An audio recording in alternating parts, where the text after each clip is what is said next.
Look at how beautiful those are. Look at this hamburger.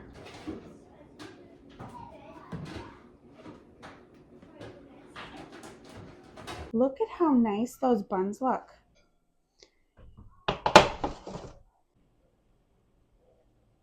Mom's soft sandwich bun recipe. Today I'm going to share it with you.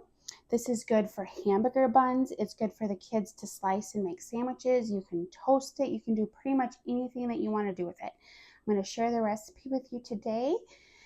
And the recipe will also be in the description below. The one special piece of equipment that you need for this recipe is a bread machine. And that's basically it. The most labor-intensive part of this recipe is learning how to fold the buns if you haven't done that before, but I will try to walk you through it step by step and hopefully you can get it down, but it does take a little bit of practice. So here we go. Let's just get going with this recipe. 1 cup of warm water. I did already pre-measure it out. 1 cup of warm water. 1/4 cup of oil. I am using a little bit of avocado oil and then a little bit of olive oil. Any kind of oil will work just fine. 1 egg. I'm using farm fresh eggs, but you can use any kind of eggs. I've used store eggs before and it turned out just fine. This recipe makes the softest buns you've ever had. 1 egg, 3 cups of bread flour,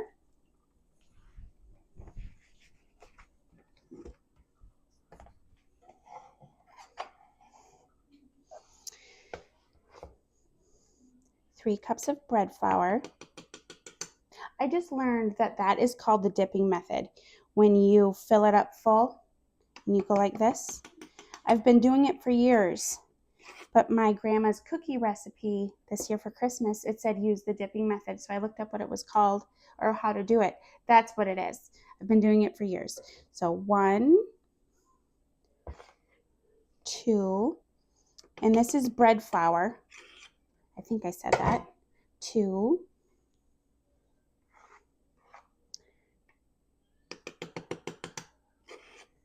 3. 1/4 cup of sugar.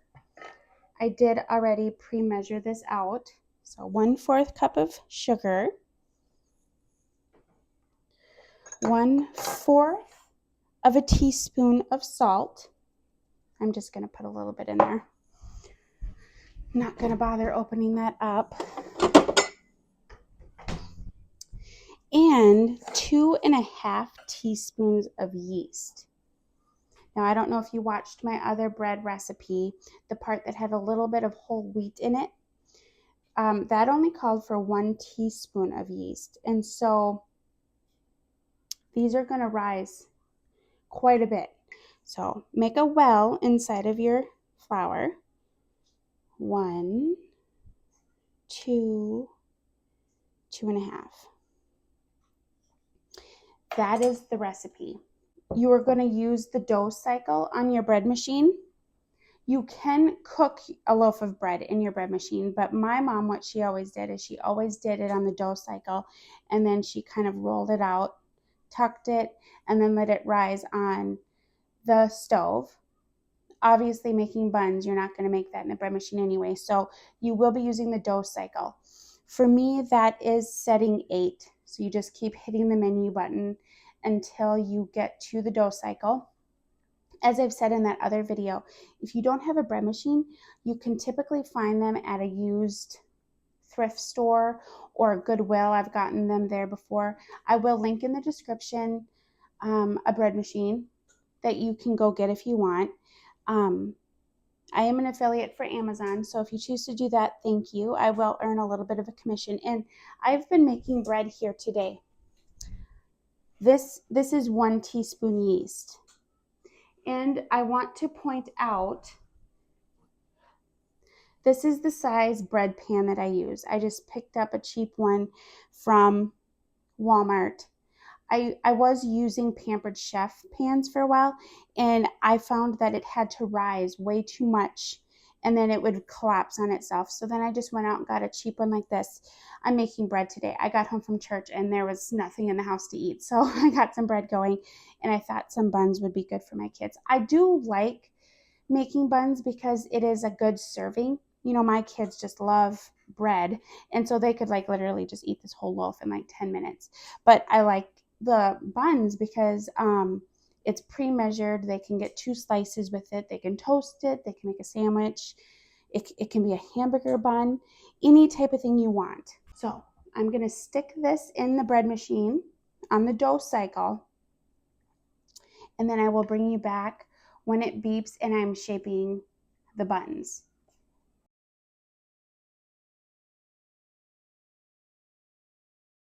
Here we are back. My dough is done, and I'm going to shape them into soft buns that you can use for anything your heart desires. Now I set the oven to 350, and then we're going to want to let these rise for an hour and a half. That's very interesting. I've never done it for an hour and a half, so I'm very curious to see how large they're going to get at an hour and a half. I'm so used to doing just regular loaf of bread. I let that rise for about an hour. So yes, we're going to let it rise for an hour and a half. But I'm going to show you how to roll your sandwich buns.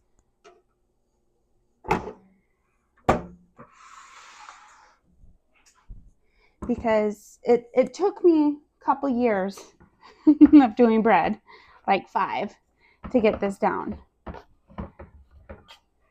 The one thing I have yet to really pick up the knack for is how to pinch and tuck cinnamon rolls so that the log doesn't peel apart. I should have floured my surface. We're going to just go with it. Let's spray our pan. You know what? Maybe I will grab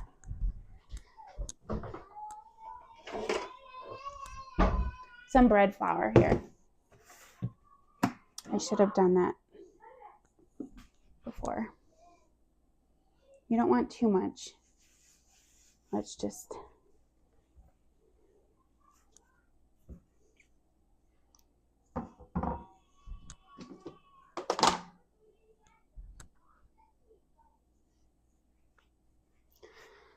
kind of like how I did with the other loaf, just kind of turn it around so that it all kind of gets covered with flour and it's not sticky.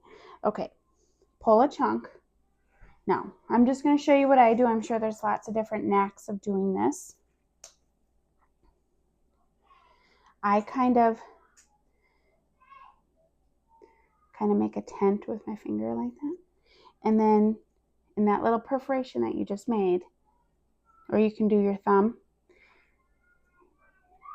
you kind of want to, you see that? And I just keep doing that. It's kind of, you get a dopamine hit doing that. Keep kind of doing that and press your thumb every time.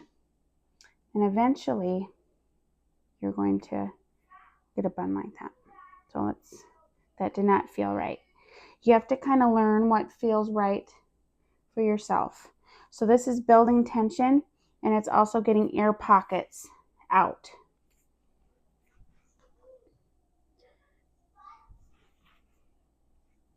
One trick that I've gotten for doing this is also just to go like this first, and you can feel the air pockets popping. You can even go like this, kind of get it down like that, and then I'm going to put my thumb right there, kind of like a mushroom, you know, and then with the other thumb, when you do this enough times, you will kind of, you know, get it figured out, and you will know what feels right.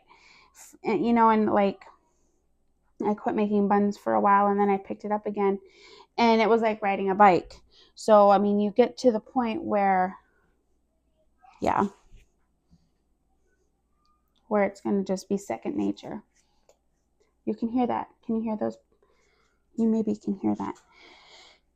Now, the recipe says it makes about 24 buns, And I'm making them kind of large. But, you know, they'll just be what they will be, you know. And then the more you make them, the more you're going to figure out, you know, what size they are at an hour, what size they are at an hour and a half. I never saw that in Mom's directions on her recipe, but I guess I just assumed it was an hour. But nope, it was an hour and a half. And that, you know, they're going to get nice and large. So I'm just using a regular pan here, right? And a trick that my mom taught me is you go ahead, right? See, I'm going to put my thumb there, kind of hang it over like a mushroom, and then just keep going. A trick that she taught me, or that I just noticed when she was making these when I was a kid, is she would get them all rolled out and ready. See? You see that? Over, pinch, over, you know, and she would get them all rolled out, and then she would spray her hand with olive oil, cooking oil, whatever you're using, and then she'd go back through and kind of flatten them so that, like, it's not a super, like, it doesn't have too much height to it. It kind of spreads it out and makes it more, I mean, it would work for a hamburger. And I do have one hamburger in the fridge. We made some for lunch today. And see, even this little guy, he's going to turn out to be a nice size bun. You know, this isn't sourdough bread. This is yeast bread. And there was 2.5 teaspoons. And so, yeah, I will use that hamburger bun, or that hamburger. I will cut the bun and show you what it looks like with a bun. You know, if you're organized, this is not hard. I think my husband's going down, and he's gonna Simon, my little baby, he's going through a screaming phase. Like, he's found his voice, you know. So yeah, he's down there taking care of that. You just kind of turn it, keep turning it, and keep kind of pressing it into itself. This gets all the air pockets out, and also you're building some tension. And then, you know, I mean, you have to figure out what works for you. What, you know, this is one of those things where you're going to just have to figure it out. You know, people can teach, like, the general idea, but it's one of those things where, you know, you're going to feel like you have 2 left hands, you know, 2 left feet. It's going to feel wrong until you do it enough times, you know, before it feels natural.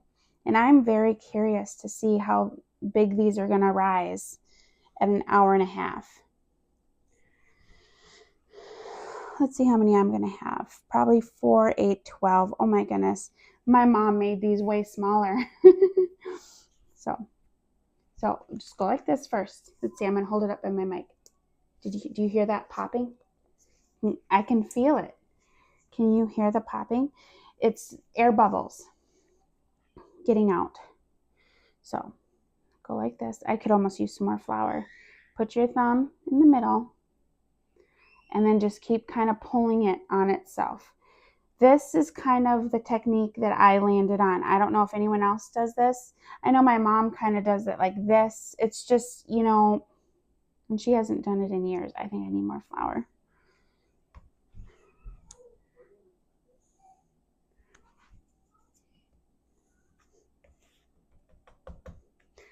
I hear my husband down there. Bring him in the other room. You know, this isn't like sourdough where you don't use flour. You can use flour. I mean, again, you don't want to use too much. You know, sourdough, I mean, I have some sourdough starter. I do make sourdough, you know, but I think that it's good to know all kinds of techniques. It's so soft, this dough. So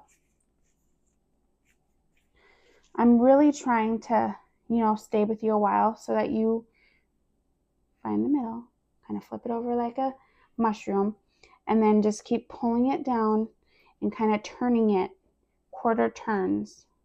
Do you see that? I bring it in, and then I take my thumb and pull it down. Turn it, bring it down, hold my thumb. Turn it, corner turn, pull it, then my thumb. And you can feel it get stickier the more you do that. And that makes sense because, you have flour on the outside, and then you're basically turning it on itself. And I do have some smaller ones here, but that's going to be fine. And also, it's nice to have various sizes because, like my little baby, a little one will do just fine for him. Sorry, I didn't walk you through that one. I'll finish this one up, and a couple of these are kind of big. I might go back and make them smaller. Maybe not. No, well, maybe I can make that other one a little bigger. There's a couple here that are kind of smaller because I don't want them to be just huge and massive. I mean, my kids would love that, but find the middle, kind of like a mushroom, and then just do quarter turns, pull it down, and then press it with your thumb. See that? I remember when my mom was teaching me how to do this. See, and there's a bubble there. The more you do it, the more bubbles you're going to get out. But when my mom was first teaching me how to do this, it felt like I had two left hands. Like I felt so clunky. But these are all really good skills. That had a lot of bubbles in it. Did you hear that?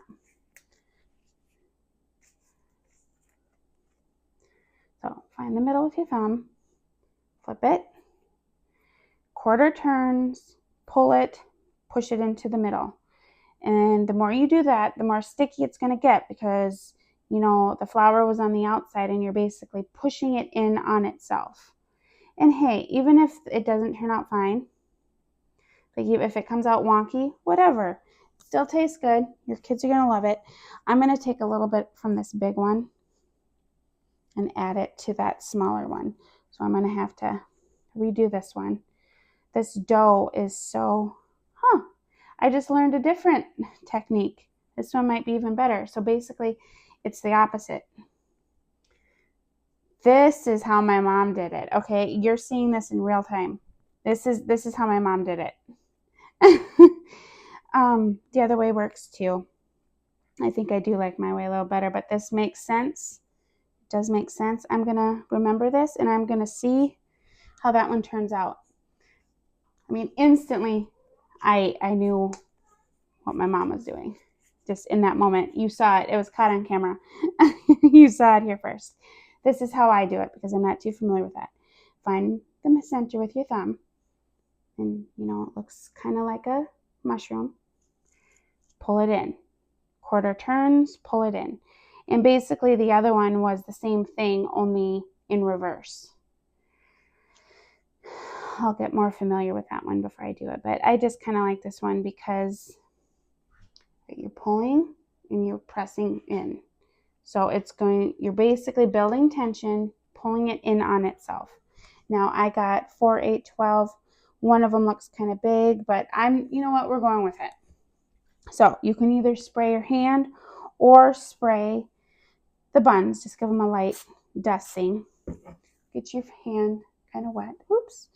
And then you're going to press them down. And when you do this, these are going to come out to a nice size. Let me move that so you can see. These are going to come out. They're going to continue rising. So they were rising a little bit as I was, these were rising as I was working on these. Oh, I better start. But this is, you know what I mean? Have you ever had a bun where it's like really big this way, but it's not? Maybe not. If you're not used to homemade buns, maybe you haven't experienced that because store buns are kind of perfect, But I'm spreading it out so it's going to be a really good like burger bun. And then, like I said, I will bring you back and like when they're done, well, I'll show you after they've risen. And then I will also cut one for you and put that hamburger in it. Maybe my husband would like to have that hamburger. So we're just going to press these in. You don't want to like press them all the way down, but you know, you want to, yeah, that's good. You could brush them with butter. You could spray them with olive oil. I've done that kind of stuff as well, but I'm not going to do it now because it's really not entirely necessary. You know, maybe I'll do a couple so that you can see. It just gives it more of a golden look, you know, but I think the reason I don't really do it is because then, you know, I'm like, oh, well, it's going to get on my towels. So this isn't a proper tea towel. My kids stain all my tea towels and then they get embarrassing. But this is just a thinner towel. And my oven is preheating, so I'm going to get it on top of there and then I'm going to let it rise for an hour and a half. I'm really excited to see how that turns out because I normally have only done this rise for an hour. So that'll be fun to see. I will bring you back. Okay, it has risen for half an hour. And I guess you can see why my mom did 24. I mean, they get to be, this has got an hour left to raise. So I might not even let it raise all the way. Or I will just try it and that way we can see how it turns out. I will bring you back and show you how big they get before I put them in.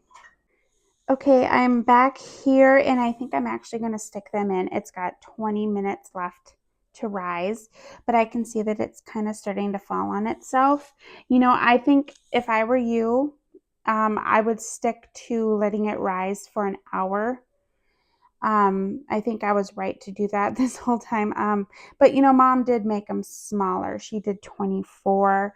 But do you see how nice these are going to be for like a hamburger? Like they're really, and you know, these are going to break apart just easily. That's fine. But I'm really curious to see if some of these will collapse on themselves because it just was just too much. You know, like I have talked about that before, especially with the Pampered Chef bread pans. It's just too much rising. So we'll see if these will collapse on themselves. I will bring you back. I hope they don't, because this, I mean, that one looks really nice. Like I'm going to bake these for 15 minutes at 350. Okay, I took a peek at these a little bit ago and I'm surprised because they haven't fallen on themselves. These are going to be really nice and you know, big for sandwiches, and for a hamburger it'd be just great. It's got 5 minutes left. I will bring you back after they have cooled and I get a chance to cut them. Okay, I'm gonna take these out and I'm actually gonna let them cool. Ooh, a little bit. Look at how beautiful those are. I'm not quite sure what happened here, but it works. We're gonna let it cool. I'm probably gonna let it cool for half hour before I cut into them. I'll get them off of here, put them on the cooling rack.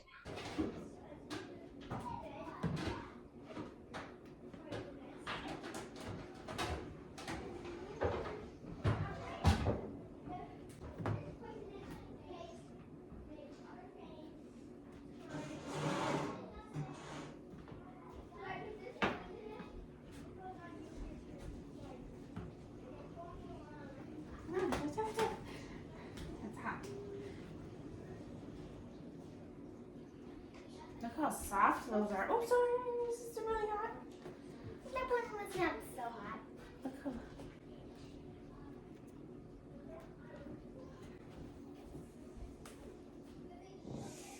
And those turned out beautiful. All right, I am here with my daughter Hannah, and she wanted to cut this for you. Can you cut it over the pan? Okay. Look at how nice those buns look. My husband and my son split one, and they said it was so good. My husband wants another one. And I'm going to fix up a hamburger and show you as well. Got it, honey? Yep. All right, open it up. Let's see. Give it a smell. All right, pull it apart, and then why don't you butter it for us so we can see. That butter is a little bit hard. Oh well. Here, take a taste. Here, just pull that apart. Pull it apart. All right, take a bite. Look at this hamburger. I mean, that hamburger could be even, this was a store hamburger, but like, look at that. That resembles so much like a store bun. But like, I just wanted you to see that. Oh my goodness, I'm gonna eat this. Look at that. That looks so delicious. You do not need to go and buy store buns from the store.